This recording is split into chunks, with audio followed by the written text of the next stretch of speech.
The thing with sanctions and penalties in an interconnected world is they end up hurting everyone.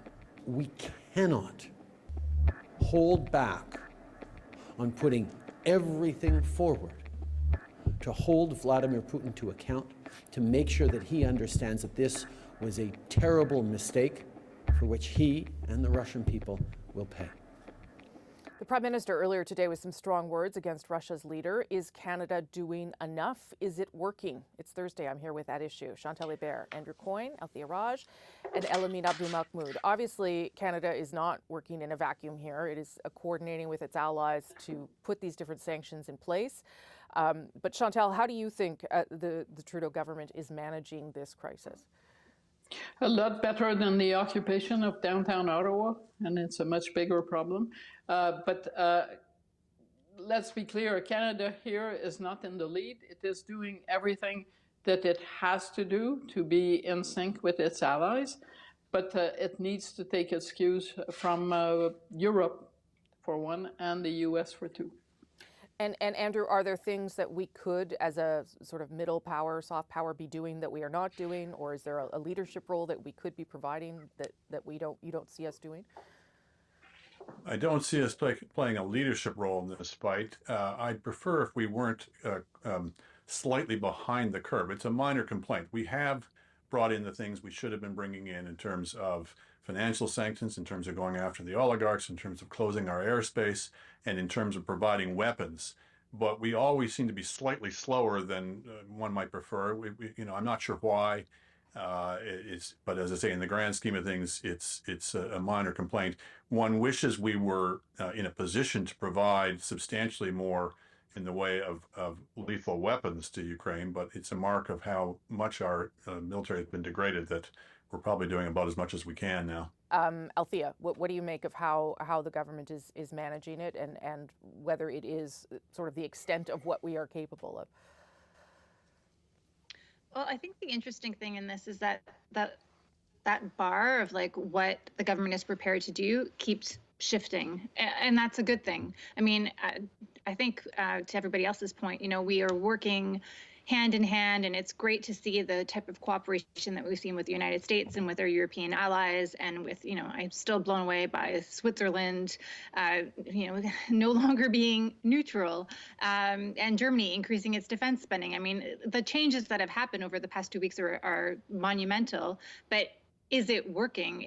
Is it working? Has the war stopped? Clearly not. Are Western powers willing to take that further step? So far, no. Mélanie Joly was on an ed board with the Toronto Star and said that our foreign affairs minister, said that Joe Biden has made it very clear that that's his red line. He's not willing to shoot down Russian jets. And, so far, nobody else is willing to do that. NATO has been very clear, but could it be that eventually that line also shifts? If, I don't remember seeing a war like this. Like every morning I wake up to Twitter and there are social media videos about what's happening on the ground, the way people are dying. If we see things that we are not able to tolerate, will we be willing to support our governments in going that extra line? Possibly. Elamine, your thoughts, just initial thoughts on how the government's doing. I mean, I have to say, like, the way that we've been watching that footage and this information coming out of Ukraine has been quite inspiring for a lot of people, and I think it's pushed a lot of governments to act in a way that they would have not otherwise have acted. I don't think anyone anticipated that Western governments would ban the way that they did in such a short period of time. But I do have to give the government credit. For example, multiple places, including Reuters and Politico, reported that Christopher Freeland was pretty instrumental in leading the process to get the SWIFT payments to stop in Russia. Like, that is a significant step, and I don't think you get that step if you hadn't spent quite a bit of time building your credibility on the world stage. I think that is a reflection of maybe the place that we occupy. That is the kind of power that we have, and it's good to see that we are using it. Like Andrew said, minor complaints like the idea that we haven't yet opened our borders for visa-free travel for Ukrainians, but one presumes that is actually coming. Like, we seem to be moving in that direction because, as Althea said, the things that we're willing to do keep changing, and that is a good thing. Okay, so what about the broader issue that the government and all allies seem concerned about here? Sort of rules-based order in the world. I am not sure what happens at this point, Chantal. I know that's a big question, but Are you asking me what happens at this point? Because if you are, you're asking the wrong person. No, I'm asking you, how do we go back to, or do we go back to a place where rules-based order is what sort of guides us in the world? Actually, I think that the past week and a half has strengthened the rule-based order in the world. The notion that the EU couldn't stand together, that NATO was placed an empty shell, it was called, I think, by President Macron. So on that basis, and the fact that governments are actually backed by public opinion. Mm-hmm. But I think there is a limit to governments being backed by public opinion rather than offering guidance on this. And there's a line there. I'm not sure it's the red line that Joe Biden has, but there is a line where you need to be leading and not reacting to public opinion pushes. Right. That being said, because I'm one of the older members on this panel, I'll remind you that when we last saw pictures or first saw pictures of a conflict, it would have been the Vietnam War, and the reaction was to go for peace. Right. The opposite is happening this time, and that's different. Yeah, I mean, the first war I remember seeing on TV was the Iraq War, that we were seeing things in real time. This is a different kind of experience because of what you've all said about social media. Andrew, on the broader question about sort of international order being upended, is it, to Chantal's point, actually being strengthened through this in some way? In some way. So certainly the reaction since the invasion of Ukraine has been heartening, but it's very late in the day.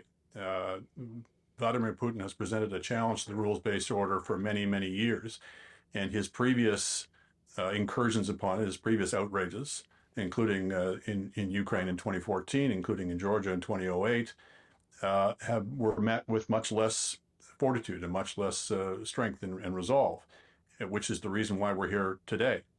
And we are in a very, very serious challenge here. So yes, the world has moved together on this in encouraging ways in terms of sanctions, et cetera. But the challenge presented by Putin is existential. It's obviously existential for Ukraine, but when you see the facility with which he wields the nuclear threat, it is clear that we're not dealing with somebody here who is amenable to a rules-based order. And while we have decided that we're going to draw the line at we will provide weapons to Ukraine, but we will not provide air cover. Well, those are challenging questions. We think what we're doing there is we're avoiding acts of war, but these are very fluid definitions.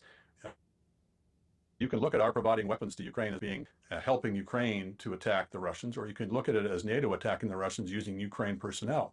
And I guarantee you some people in Russia are looking at it that way. So we're always we're always doing something where we might be tripping the wire, where we might be going too far. And we're all kind of feeling our way along as we do this. We want to help Ukraine as much as we can. We don't want to set off a nuclear war.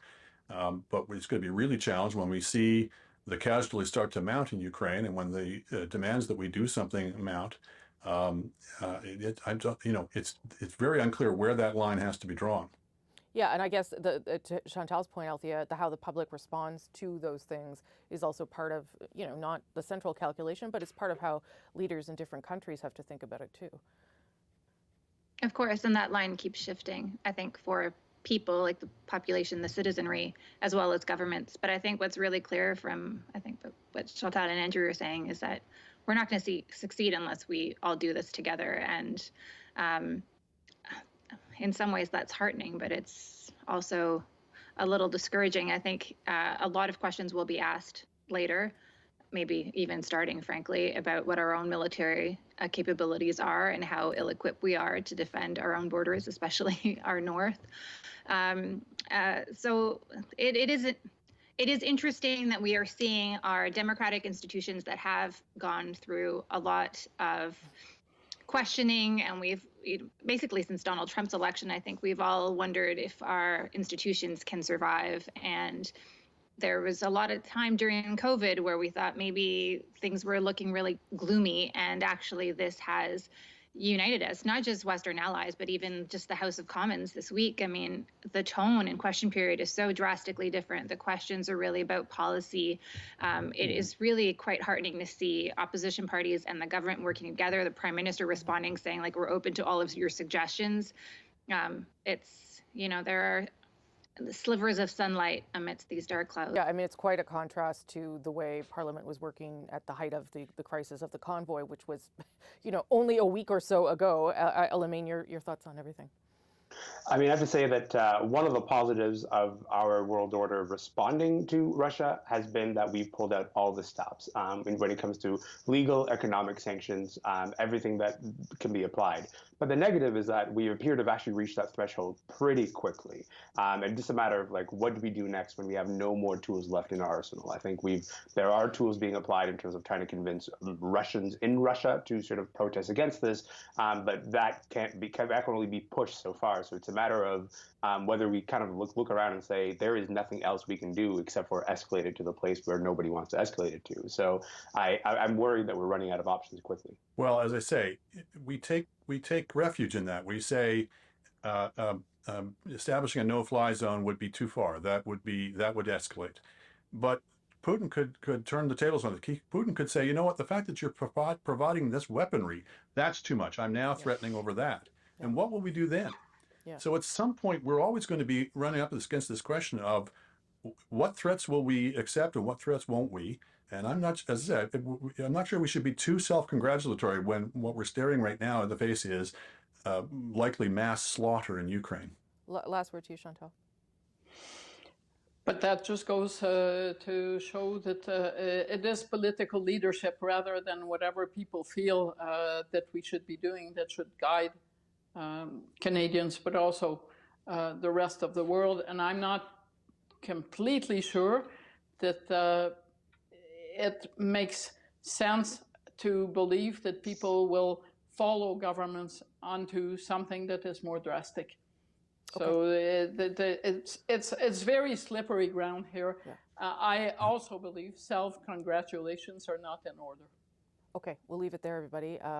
Another heavy topic for us this week, but thank you. And with that, I'll send things back now to Adrian in Poland.